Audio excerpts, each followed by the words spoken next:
Биылғы жылы Қазақстанда Ұлы Отан соғысының ардагерлері қанша теңге алатын болады? Жеңіс күніне орай берілетін бір жолғы төлемді қай аймақтағылар алуы мүмкін? Тақырып қызықтырса, видеоны толық қарап шығыңыз. Достар, арнамызға жазылып, пікір қалдыруды ұмытпаңыздар.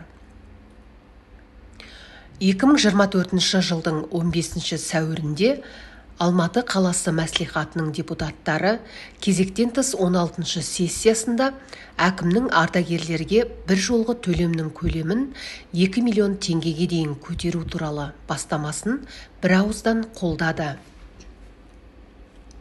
Алматы әкімінің тапсырмасы бойынша біз 2024 жылы бір жолғы әлеуметтік көмекті 1 миллион теңгеге арттыру туралы шешім қабылдап отырмыз, деді Алматы қаласы жұмыспен қамту және әлеуметтік бағдарламалар басқармасының басшысы Бауыржан Жаубасов.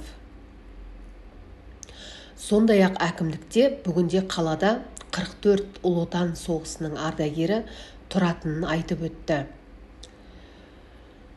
2023 жылы 56 Ұлы Отан соғысының ардагеріне Алматы қаласы мәслихатының жекеше шешіміне сәйкес 1 миллион теңгеден және қосымша 500 мың теңгеден әлеуметтік көмек көрсетілді, делінген ведомствоның хабарламасында.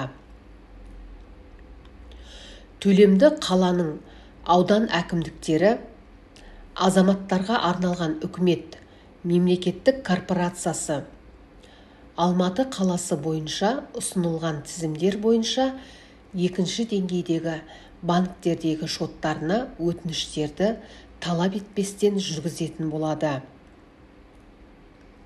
Бұл әзірге Алматы қаласы бойынша ресми органның берген мәліметі.